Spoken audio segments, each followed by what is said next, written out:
Good morning, students. Our next lesson is Independent India. So, the first 30 years between 1947 1977. Already, you know that we got the independence on 15th August 1947. Okay, so at the time of independence, what happened? So, our country was divided into two countries like India and Pakistan because of the Britishers. They implemented divide and rule policy at the time of ruling, and at the time of leaving also they practically implemented that rule, and forcibly the United India was divided into two countries. Okay, so later we prepared our constitution with the help of B.R. Ambedkar, and we took the democratic path, democratic government. Okay, so at the time of independence, so India was faced different problems. So why? Because before independence, so most of the people were dependent on agriculture, and there was no any industrial development. Even people were not educated. So at the time, the main challenges before the leadership was the need to maintain unity and integrity. That is more important. So um, at the time of independence already the India was bifurcated into two countries. So now the main challenge to maintain unity between the people and integrity. Next, so how to bring social and economic transformation. Why? Because all rural people are depend on agriculture. Urban people are depending on business and other activities. So we should bring social and economic transformation in our country. And another one is, so ensure the successful working of the democratic path. Why? Because so at the same time when we got the independence, at the same time different countries like Indonesia, Pakistan, and some other countries, nearly 50 countries got the independence, but those were slipped into military type of governments and dictatorial governments, but we only took the democratic path. So that is our responsibility to ensure the successful working of the independent democratic system. Clear? So these all are interrelated. So these all problems are interrelated. So how they achieved these goals and how they maintained unity and integrity between the people. So how our leaders resolved these most important um, key issues we will discuss in our lesson. Okay, next. First, general elections. Already we discussed in the previous class how to conduct elections. So at present, the conducting elections are little bit easy when you compare with the first elections. Okay, so at the time, so elections are the main key role for democratic government. So that's why at the time of independence, before independence also, some elections are conducted in our country. So in 1935, the Indian Act was passed by the Britishers. In 1937, they conducted elections for 11 provinces. At the time, only 12% people are were had voting rights, and out of 11, the Congress party won 8 provinces, and they formed their governments. Okay, but later, at the time of independence, so mostly 50 crore people were there in India, and at the time, India adopted the universal adult franchise. Universal adult franchise. What is the meaning of universal adult franchise?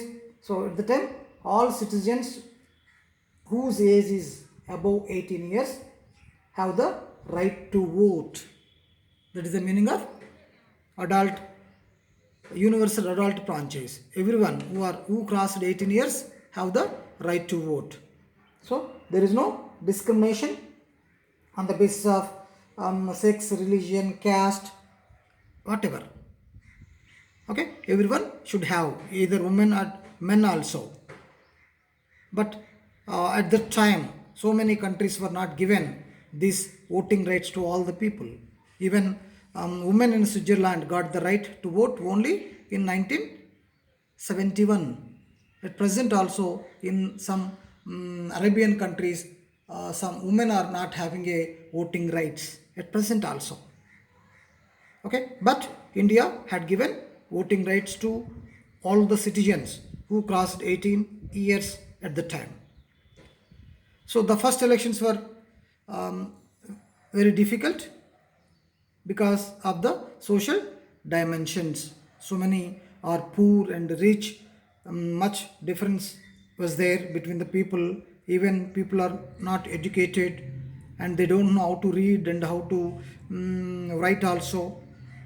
Okay, even the women were known by their father's or husband's name. They don't have any their own identity. Okay, and they cannot identify the names to cast their votes. Okay, so that's why that was the very difficult time to conduct elections. So election commission was set up, and that was taken care to conduct the elections at the time. So election commission prepared for elections. So to overcome the problem of illiteracy, the election commission came up with a novel idea of having symbols from every day life to represent political parties and candidates. Why? Because people were illiterates, they don't know how to write and how to read also. So to overcome this problem, they introduced the symbols to identify the candidates who are contested in the elections. So which type of symbols they introduced? What we are using in our daily life. So now also same procedure we are following at present also. So what they did is they had allotted some symbols, example fan, coconut, okay, like the tree, like that. So to make it even easier, so in the first elections, each candidate had a separate ballot box with a symbol stuck outside. So the election commission was provided a separate ballot box with a symbol, so people can identify easily and they go near to the ballot box and they can cast their votes in that ballot boxes. Okay, so we are at present also we are following the same symbol system. And even election commission conducted a massive campaign to encourage the voters to go vote and vote also, not for not by the political parties. The election commission was only conducted a massive campaign to encourage the people to cast their votes. Okay, next, how they conducted elections. So in districts, some are followed the Parda system was there at the time, and for them they provided separate voting booths for women. In Ajmer and Rajput women came to police stations by covering total body with velvet clothes, and some villages,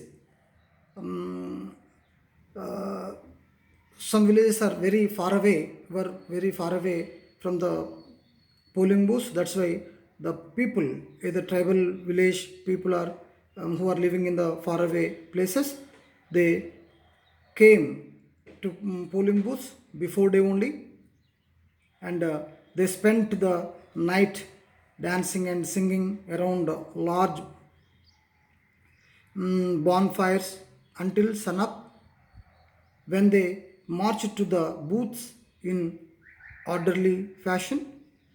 Okay, in some places, the people of PEPSU, Patiala and East Punjab State Union people, they conducted wrestling matches between two party representative candidates. So they cast their votes to the candidate who won in that wrestling. Okay, like that. And at the time of election, so people brought so many petitions about food, about some clothes problems, and sometimes found so many petitions in ballot boxes. They dropped the petitions in the ballot boxes also. Okay, so like that, first time our election commission conducted elections successfully. Next, one party dominance in political system. So at the time of elections, so we conducted first elections in 1952. So after independence, so in first three elections, 1952, 57, 62, the Indian National Congress party was won, and other political parties got very little seats. So Jawaharlal Nehru became the first Prime Minister of India. So none of the other parties individually got more than 11% of the votes polled. So remaining parties got only less than 11% of votes. The Congress won 70% of the seats by obtaining 45% of the total votes cast. Even the popular Congress party was also only got obtained only 45% of the total votes. Okay, even now at present, so who are forming the governments, all the parties are obtaining only between 30 to 35% votes. With the help of 35% votes, they are forming the governments at present. Even in Telangana and even in Andhra Pradesh, when you go to in Tamil Nadu, in any other states. So at present, only who are obtaining only 35% only can form the governments. Okay, so even at the time of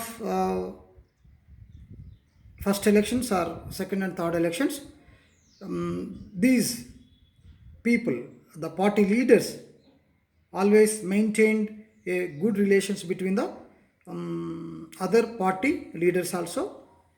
So the Congress party had smaller groups within it, and there was a competition between the leaders at the time. Okay, and even the same party leaders were opposed their own party in some policy issues. But at present, blindly our party leaders are supporting their uh, chief minister or other ministers. So at the time, the situation was different. All the party leaders or MLAs, MPs worked for people. So they opposed the same party in some policy issues. And these leaders, the Congress leaders, are who are in government, so those leaders were maintained relation or tied up with other political parties to pressurize the leadership also to do better. Okay, so we can see here in 1952 1960 elections how the seats shared between the political parties.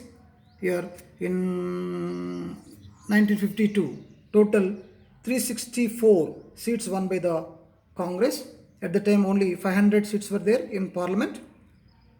Out of 500, 364 won by the Congress. Remaining parties like Independence won 37, Communist Party won 16, Socialist Party 12, Kisan Mazdoor Praja Party 9, People's Democratic Party 7, Ganatantra Parishad 6, others means independents 38. So total 489 seats here given. So remaining 11 seats won by single seats won by different parties. Okay, so when you see in the 1962, the same situation was there, but the Congress majority was little bit less. In 1962, they won only 361. They lost 3 seats. And Indian Communist Party of India won 29 and Independence 20, like that. So here also total out of 500, 494 seats shown here, and remaining 6 won by single seats won by different parties. Okay, like that in 1962 and later also the government formed by the Congress with the help of other parties. Okay, so here after some years the other parties also tried and gradually built themselves, and within a couple of decades become strong candidates for power. Okay, at present Congress situation was is more is worst now. They don't have any power in different states. Okay,